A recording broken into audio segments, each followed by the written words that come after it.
여러분은 교회 하면은 무엇이 먼저 떠올립니까? 우리 아이들에게 교회에 대해 주제를 놓고 그림을 그리라고 그러면은 모두가 다 동일하게 변하지 않는 것이 하나 있을 것입니다. 종탑과 십자가입니다. 이것을 빼놓을 수 없을 것이에요. 우리는 이 교회 그러면은 흔히 이런 십자가를 생각하게 됩니다.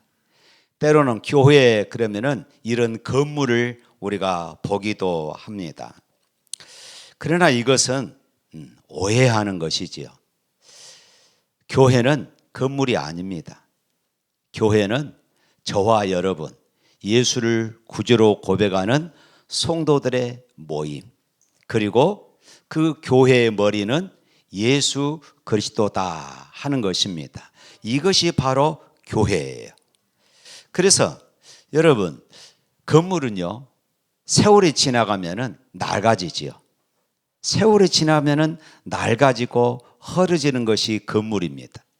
그러나 이 교회는 우리가 그리스도의 몸이라고 그랬습니다. 이 몸은 상처가 나면요, 스스로 치유하고 회복해 가지요. 또한 이 몸은 심장의 고동 소리를 우리가 함께 들으면서 건강하게 자라나게 되어지는 것입니다. 오늘 본문에서 사도 바울은 이 그리스도의 몸인 이 교회, 이 그리스도의 몸인 교회가 어떻게 유지되어지고 무엇을 먹으며 자라나고 있는지 하는 이 경이로운 아름다운 설계도를 우리에게 보여주고 있습니다. 교회의 설계도, 건물의 설계도가 아니라 교회의 설계도를 우리에게 펼쳐 보여주고 있습니다. 우리는 왜 서로가 없으면 안 되는지, 또 그리고 나라고 하는 이 작은 지체, 나라고 하는 이 한 사람이 어떻게 온 우주의 머리 대신 예수 그리스도와 연결되어져서 우리가 그리스도의 몸을 이루는지를 우리에게 말씀해 주고 있는 것이에요. 우리 7절에 있는 말씀 한번 읽어보도록 할까요? 7절 말씀 시작. 우리 각 사람에게 그리스도의 선물의 분량대로 은혜를 주셨나니. 여기서 우리가 주목해야 할 것은 선물입니다. 이 선물을 때로는 은혜라고도 표현을 하지요. 선물, 은혜, 은사, 이 언어적 의미는 거저 주는 것입니다. 거저 주는 것. 그런데 주님은 이 선물을 주실 때에 공장에서 어떤 기계로 무슨 빵을 찍어내는 것처럼 여러 개의 선물을 준비해 가지고 많은 사람들에게 나누어 주는 그런 의미가 아닌 것입니다. 각 사람에게, 다시 말해서 여러분, 저와 여러분 한 사람 한 사람의 성품과 환경, 심지어는 우리가 겪은 그런 아픔의 크기까지 고려해서 분량을 따라, 다시 말하면 치수에 따라서 하나님께서 선물을 주셨다, 이렇게 지금 말씀하고 있는 것이에요. 그러므로 하나님 나라에서는 사소한 직분, 하찮은 직분이라는 것이 없습니다. 주방에서 설거지하는 직분이나 이 강단에서 이렇게 외치는 설교자의 입, 또 우리 찬양대의 그런 화려함, 이것은 모두가 다 동일한 것이에요. 동일한 것입니다. 다만 역할이 다를 뿐인 것이에요. 그러므로 우리가 옆 사람과 나를 비교하면서 나는 왜 저 사람처럼 화려한 은사가 없을까? 저는 한동안 어려서부터 교회 다니면서 제가 늘 부러운 것이 한 가지 있었습니다. 노래 잘하는 것. 저는 참 음치였습니다. 지금은 그래도 교회에서 수십 년 동안 찬양대하고 같이 찬양 부르다 보니까 노래가 이 음정이 잘 맞춰져 있었는데 전에는 제가 음을 잡을 수가 없었습니다. 음을 늘 놓쳐버립니다. 그리고 조금만 찬양을 부르면은 금방 목이 쇠버려요. 그래서 노래 잘 부른 사람, 찬양 잘 부른 사람이 늘 부러웠어요. 우리도 그럴 수 있잖아요. 나는 왜 저 사람에게 있는 은사가 나에게 없을까? 우리가 생각할 수 있습니다. 그러나 여러분, 우리가 이렇게 자기 자신을 낙심하고 자기 자신에 대해서 비하한다는 것은 하나님께서 나를 디자인하셨는데, 하나님께서 나를 계획하셨는데, 하나님께서 나에게 필요한 그런 은사들을 주셨는데 나 자신을 비하한다는 것은 하나님의 디자인하심을 내가 무시하는 처사가 되는 것입니다. 주님은 우리 교회에 나 같은 사람의 이 부분이 필요해서 나를 이 샘물교회에 보내신 것을 믿으시길 바랍니다. 나에게 딱 맞는 치수의 은혜를 입혀서 오늘 저와 여러분들을 이곳에 보내신 것을 믿습니다. 그러므로 여러분 한 사람 한 사람은 모두가 다 하나님의 선물입니다. 할렐루야. 예를 한번 들어보겠습니다. 어떤 거대한 항공기가 만들어졌습니다. 비행기가 완성되고 이제 첫 비행을 앞두고 있습니다. 자, 얼마나 비행기가 처음에 만들어졌을 때에 우람하고 어떻게 저 무거운 쇳덩어리가 하늘을 나를 수 있을까? 각자 엔진은 엔진대로 뽐을 내고 날개는 날개대로 뽐을 냈을 것입니다. 그러자 나사 하나가, 본체와 날개를 이어주는 나사가 자기 자신은 너무나도 볼품이 없는 것이에요. 야, 나는 한 것이 없다. 나는 필요치 않다. 나는 뽐낼 것이 없어. 나는 자랑할 것이 없어. 나는 빠져버려야 되겠다. 그리고 나사 스스로가 거기에서 돌려서 빠져나오려고 했어요. 그랬더니 날개가 이렇게 말합니다. 야, 나사야. 네가 없으면은 이 날개가 내가 이 몸통에 붙어 있을 수가 없어. 네가 얼마나 소중한 존재인지 몰라. 네가 비록 작고 보이지 않지만은 네가 있음으로 인해서 이 날개가 본체에 붙어 있을 수 있는 거야. 그렇습니다. 교회라는 비행기, 교회라고 하는 이 비행기는 이렇게 소중하다는 것이에요. 화려한 광단과 찬양대만으로는 날아갈 수가 없는 것입니다. 때로는 이름도 없이 빛도 없이 기도의 자리를 지키는 여러분, 보이지 않는 곳에서 성도들을 위해서 차량으로, 또 주차 관리로, 때로는 주방에서, 때로는 교회의 먼지들을 닦아내는 그런 분들을 통하여서 각자의 위치에서 자기의 역할을 감당할 때에 그런 분들의 인내, 그런 분들의 헌신을 통하여서 교회는 건강하게 세워져 가는 줄로 믿습니다. 그러므로 여러분의 그 투박한 손, 때로는 눈물 젖은 목소리, 그 평범한 시간들을 주님께 내어드릴 수 있기를 축복합니다. 여러분이 그 자리를 지킬 때에 그리스도의 몸인 샘물교회는 비로소 건강한 교회로 세워지게 되는 줄로 믿습니다. 뿐만 아니라 하나님은 우리의 장점만 쓰시는 것이 아니에요. 하나님은 우리의 약점도 쓰시는 분이십니다. 때로는 우리가 겪는 가장 처절한 실패와 그런 고통의 흔적들, 이런 흔적들조차도 가장 강력한 은사로 바꾸어서 사용하시는 분이 바로 하나님이신 것입니다. 그래서 우리 7절 말씀 여기 보면은 각 사람에게 그리스도의 선물의 분량대로 이렇게 지금 말씀하고 있어요. 은혜의 분량 안에서 우리가 통과해온 모든 삶을 다 하나님께서 아우러서 사용하신다는 것입니다. 예를 들어보겠습니다. 자녀 때문에 밤잠을 설치며 울어보신 분 계십니까? 그런 부모만이 지금 자녀로 인해서 가슴 타들어가는 다른 성도들의 손을 잡아줄 수 있고 바로 그 사람이 위로의 은사를 가진 사람인 것입니다. 심각한 질병을 통과하며 하나님의 세미한 음성을 들었던 사람만이 병상에 누워있는 지체에게 살아있는 소망을 전할 수 있는 것이에요. 이 사람이 바로 신유의 은사, 위로의 은사를 받은 사람인 것입니다. 저는 종종 이 설교하면서 찬송 예화를 많이 듭니다.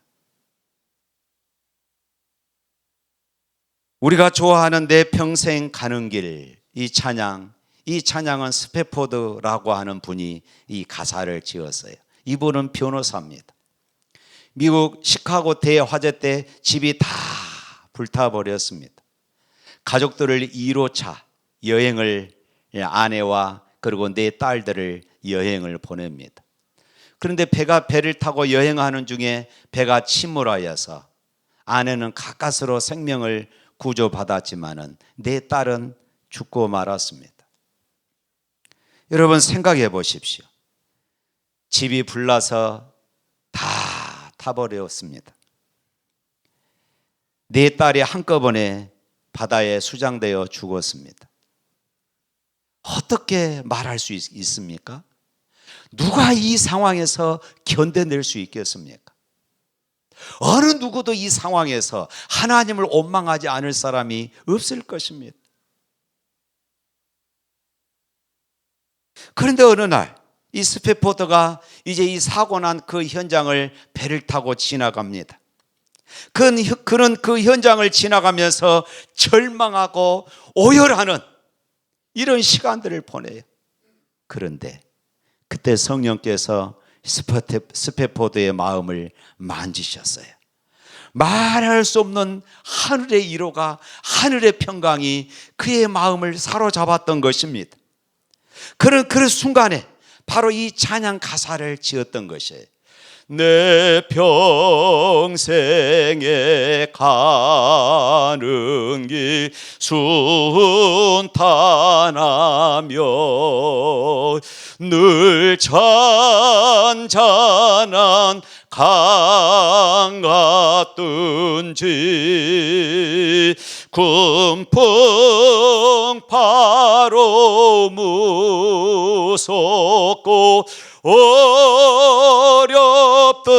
어렵든지 나의 영혼은 늘 평안해. 어떻게 우리가 이런 찬양을 할 수 있습니까? 어떻게 우리가 이런 찬양을, 내 영혼이 평안해, 이런 고백을 할 수 있겠습니까? 하나님 은혜가 아니고서는 불가능한 것이에요. 그런데 여러분, 이 아픈 고백, 이 눈물의 고백은 혼자의 고백으로 끝나지 않았습니다. 그동안 수없이 많은 성도들이 이 찬송을 부르면서 이 찬송을 지었던 스패포드를 생각하면서, 아, 그분은 이런 상황에서 이런 은혜로 그가 다시 치유되고 회복되었지. 이 찬양을 부르면서, 그래, 나도 힘을 내야지. 하나님의 만져주심, 하나님의 치료하심을 사모하게 되어지는 줄로 믿습니다. 성경에 나오는 욥도 마찬가지예요. 욥은 우리 사람들이 견뎌내기 어려운 그 고난을 한순간에 겪었습니다. 말할 수 없는 고통이 임했어요. 그러나 이 고난을 통하여 욥은 이렇게 고백합니다. 욥기 42장 5절 말씀에 보면은 내가 주께 대하여 귀로 듣기만 하였사오나 이제는 눈으로 주를 배움나이다.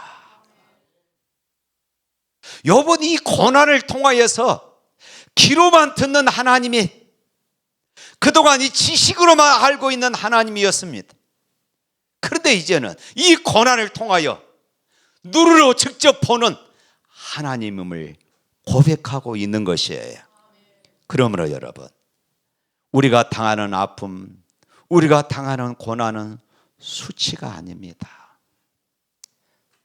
스패포드의 눈물이 찬송이 되어서 수많은 성도들이 치유되고 회복되었던 것처럼, 욥이 내가 주께 대하여 귀로만 듣기만 하였사오나 이제는 눈으로 주를 배움나이다 고백했던 것처럼, 여러분이 고통 속에서 내뱉은 그런 신앙 고백은 우리 공동체를, 나뿐만 아니라 우리 공동체를 지탱하는 가장 강력한 영적인 마디가 될 줄로 믿습니다. 사랑하는 성도 여러분, 여러분이 겪는 아픔이 있습니까? 여러분이 버리고 싶은 신앙의 기억이 있으십니까? 주님은 그 깨어진 그 아픔의 틈으로 하나님의 은혜가 흘러 들어가게 하심을 믿습니다. 그래서 교회 안에서 가장 강력한 은사는 완벽함이 아닙니다. 교회 안에서 가장 완벽한 은사는 나의 약함을 통하여서 일하시는 주님을 자랑하는 것임을 믿습니다. 오늘 또 16절 말씀 읽어볼까요? 16절 시작. 그에게서 온 몸이 각 마디를 통하여 도움을 받음으로 연결되고 결합되어 각 지체의 분량대로 역사하여 그 몸을 자라게 하며 사랑 안에서 스스로 세우느니라. 아멘. 우리는 흔히 신앙생활을 하나님과 나, 이 수직적인 관계만 생각합니다. 나 혼자만 신앙생활하면 잘해. 나 혼자만 예배 잘 드리면 좋아. 나 혼자만 기도 생활하면 괜찮아. 하지만 이 16절은 이런 신앙을 완전히 깨버리는 것이에요. 오늘 여기 말씀에 보면 16절 말씀에 그러지요. 그에게서 온 몸이 각 마디를 통하여 도움을 받음으로 연결되고 결합되어, 여기서 이 결합되다 이 말은 뼈가 틀어졌는데 그 뼈를 맞추는 것, 이것을 의미합니다. 특별히 여기서 사용된 이 마디라고 하는 것은 단순히 뼈와 뼈 사이가 만나는 지점만은 뜻하지 않습니다. 여기에서 이 마디라고 언어적인 의미는 접촉, 때로는 만짐, 이런 의미를 담고 있습니다. 우리 몸의 영양분은 혈관을 타고 흐르지만은 뼈와 뼈 사이에 마디가 없으면은 그 영양분은 공급되지가 않습니다. 사랑하는 성도 여러분, 여러분 옆에 앉아 있는 지체는 단순한 타인이 아닙니다. 다른 사람이 아니에요. 하나님은 여러분에게 주실 그 은혜의 절반을 그 옆 사람을 통하여 주실 것을 계획하신 것입니다. 내가 옆 사람과 접촉하고 마음을 열어 연결될 때만이 주님은 옆 사람을 통하여서 나에게 하늘의 은혜가 흘러 들어오게 만드신 것이에요.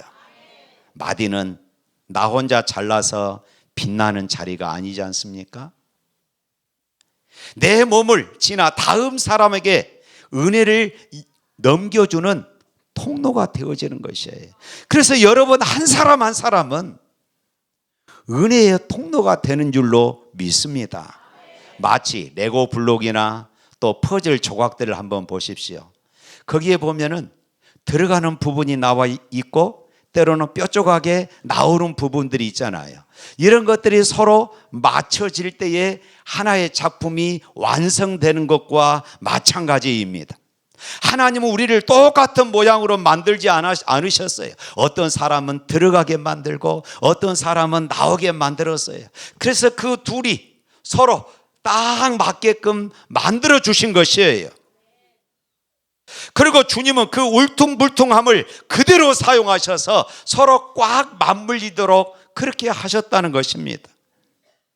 사랑하는 성도 여러분, 오늘 옆 사람과 여러분 불편하지 않으시면 한번 손 한번 잡아보십시오.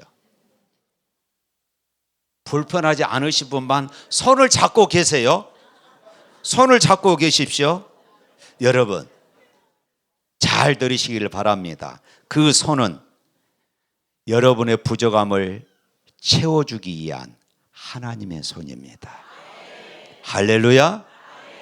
나의 부족함을 채워주기 위한 하나님의 손이에요. 하나님의 은혜가 이 손을 통하여 흘러 들어가는 것이에요. 뿐만 아니라 하나님의 은혜가 내 손을 통하여 옆 사람에게 흘러 들어가는 것이에요. 그 손을 잡고 여러분 고백하십시다. 당신이 나의 마디입니다. 그 마디를 통하여서 하나님의 은혜가 그리 흘러가고 하나님의 은혜가 나에게 흘러 들어오는 것이에요. 할렐루야. 그렇습니다. 우리가 서로에게 도움을 주고 받을 때에 우리 몸은 비로소 스스로 자라기 시작하는 것입니다. 억지로 자라려고 애쓰지 않아도 사랑으로 연결되면 생명력은 저절로 흐르게 되어 있는 것입니다. 그러므로 비판의 눈을 감으시기를 바랍니다. 비난의 눈을 감으시기를 바랍니다. 사랑의 마디가 될 수 있기를 주님의 이름으로 축복합니다.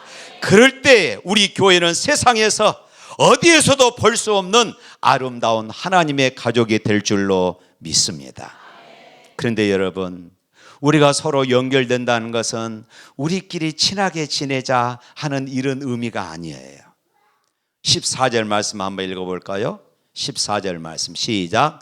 이는 우리가 이제부터 어린아이가 되지 아니하여 사람의 속임수와 간사한 유혹에 빠져 온갖 교훈의 풍조에 밀려 요동치 않게 하려 함이라. 여러분, 성숙했다는 것은 어떤 의미일까요? 저 사람이 성숙했다, 저 사람이 어른이 되었다 라고 했을 때는 분별력이 있다, 그 말입니다. 진짜와 가짜를 구별할 수 있는 사람이다, 분별력이 있는 사람, 바로 그 사람을 우리가 성숙했다 그렇습니다. 마디가 서로 연결되어 사랑으로 묶일 때에 비로소 우리는 흔들리지 않는 성숙, 흔들리지 않는 거목이 되는 것입니다. 어린아이들의 특징은 충동적이에요. 자기의 기분에 따라서 많이 움직이게 되어 있습니다. 그런데 사단은 공동체를 무너뜨릴 때에 가장 먼저 우리 성도들을 영적 어린아이로 되돌려 보내는 것이에요. 영적 어린아이로 되돌려 버리는 것이에요. 그래서 누군가의 말 한마디에 섭섭함을 품고 예배를 떠나버리는 사람들, 세상의 가치관이 교회 안에 들어왔을 때에 이것이 하나님의 말씀에 옳은가 그른가 판단하기도 전에 먼저 세상의 유행을 따라가는 것입니다. 신앙생활 평생 했어도 여전히 내 기분과 내 감정에 따라 신앙생활을 한다면 이 사람은 영적인 어린아이와 같은 것입니다. 장성한 그리스도인은 내 기분을 따라, 내 감정 따라 살지 않습니다. 장성한 그리스도인은 우리의 머리 대신 예수 그리스도의 말씀을 붙잡고 순종하는 사람인 줄로 믿습니다. 그럴 때 그 성도를 향하여서 건강한 성도구나, 이렇게 말하는 것이에요. 또 우리 15절 말씀 한번 읽어볼까요? 15절 말씀 시작. 사랑 안에서 참된 것을 하여 범사에 그에게까지 자랄지라. 그는 머리니 곧 그리스도시라. 우리 몸에 바이러스가 들어오면은 백혈구가 싸웁니다. 마찬가지로 공동체 안에 거짓과 분열이 들어올 때에 우리에게 필요한 것은 무엇일까요? 사랑 안에서 참된 것을 아는 것입니다. 사랑과 참된 것, 진리. 교회가 왜 무너질까요? 사랑이 없어서가 아닙니다. 잘못된 것을 잘못됐다고 말할 용기가 없을 때에 교회는 무너집니다. 교회가 반대로 왜 싸울까요? 진리만 있고 옳은 소리만 하고 사랑이 없을 때 교회는 싸우게 되어 있습니다. 그런데 이 사랑과 진리가 서로 조화를 이룰 때에 교회가 건강하게 되어지는 것이에요. 미국 캘리포니아에 보면은 세계에서 가장 큰 나무 레드우드가 거대한 숲을 이루고 있다고 그럽니다. 이 나무들은 높이가 100m가 넘는다고 그래요. 저도 가보지는 않았습니다만은 사진으로 한번 봤어요. 엄청납니다. 그 밑에 사람이 서 있는데 조그맣게 보여요. 그런데 그 나무가 수백 년, 때로는 1000년을 넘도록 그 자리를 지키고 있다고 그래요. 학자들이 그 나무 뿌리를 파봤는데 2m 이상 그 깊이로 들어가는 나무가 없다고 그럽니다. 100m 정도 크려면 100m 정도 나무를 지탱하려면은 그 나무 뿌리가 땅속으로 얼마만큼 들어가야 되겠습니까? 그런데 2m밖에 되지 않는다고 그래요. 그런데 한 가지 놀라운 사실을 발견했다고 그럽니다. 이 나무 뿌리들이 서로 옆에 나무와 서로 엉켜 있는 것이에요.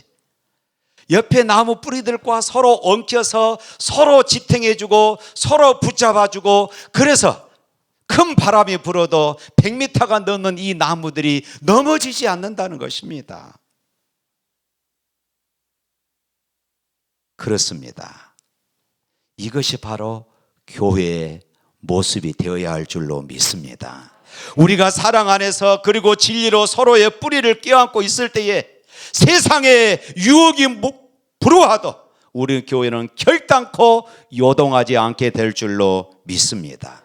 사랑하는 성도 여러분, 여러분의 신앙은 지금 어디까지 자라고 있습니까?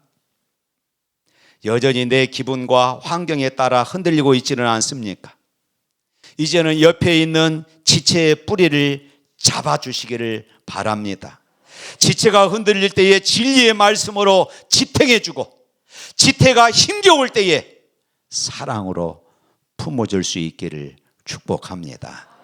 우리가 범사에 그에게까지, 범사에 그리스도에게까지 자랄 때에 우리 교회는 세상 사람들이 찾아와서 쉼을 얻은 거대한 영적인 숲이 되어질 것입니다. 흔들리는 세상을 이기는 유일한 힘은 머리 대신 예수님께 우리가 딱 붙어 있는 것입니다. 하나님의 말씀을 붙잡는 것입니다. 사랑하는 성도 여러분, 우리가 꼭 기억해야 할 사실이 있습니다. 교회는 잠시 우리가 들렸다 지나쳐 가는 것이 아닙니다. 바로 여러분 자신이 교회이고 우리가 함께 모여 그리스도의 몸을 이루는 것입니다. 우리가 이 아름다운 몸을 건강하게 세우려면 꼭 세 가지만 기억하시길 바랍니다. 첫 번째, 자신의 자리를 꼭 지켜주십시오. 따라서 합시다. 나의 자리를 지키자. 하나님은 우리 교회의 연약함을 채우기 위해서 나라고 하는 특별한 선물을 주신 것이에요.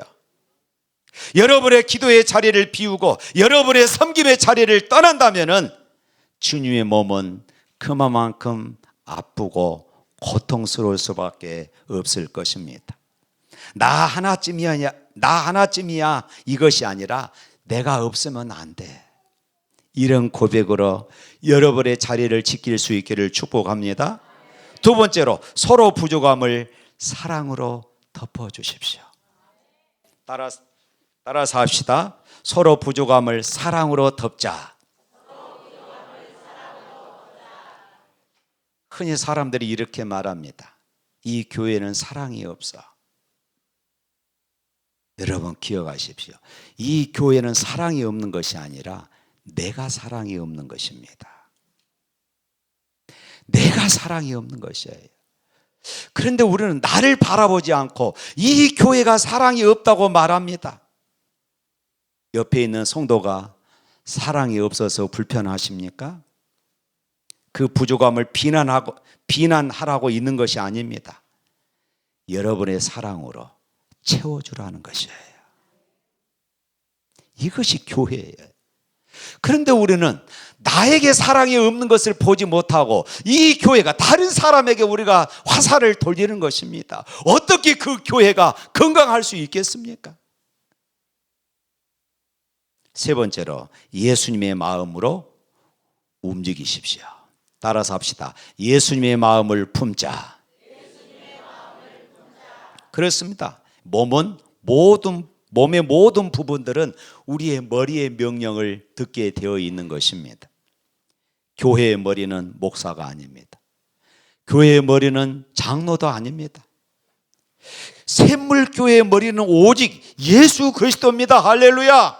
그러므로 내 고집, 내 생각이 아니라 예수님이라면 어떻게 하셨을까? 한 번쯤 물어보십시오. 예수님이라면 어떻게 하셨을까? 한 번쯤 고민해 보십시오. 그리고 그 일에 순종하시기를 바랍니다. 우리는 예수님을 생각하지 않고 먼저 내 감정이 앞섭니다. 내 기분이 앞섭니다. 내 고집이 앞섭니다. 우리가 주님의 심장 소리에 맞춰 움직일 때에 우리 교회는 진짜 살아있는 교회가 될 줄로 믿습니다. 사랑하는 성도 여러분, 우리 샘물교회가 서로를 뜨겁게 격려하고 도와서 하나님 보시기에 정말로 아름답고 건강한 그리스도의 교회를 만들어 가십시다. 오늘 저와 여러분은 그리스도의 몸인 교회를 세우는 행복한 동행을 하고 있는 것입니다. 저와 여러분들의 자리를 지키고 사랑으로 보듬고 주님의 마음을 우리의 가슴에 세울 때에 샘물교회는 건강한 교회가 될 줄로 믿습니다. 우리 찬양하겠습니다.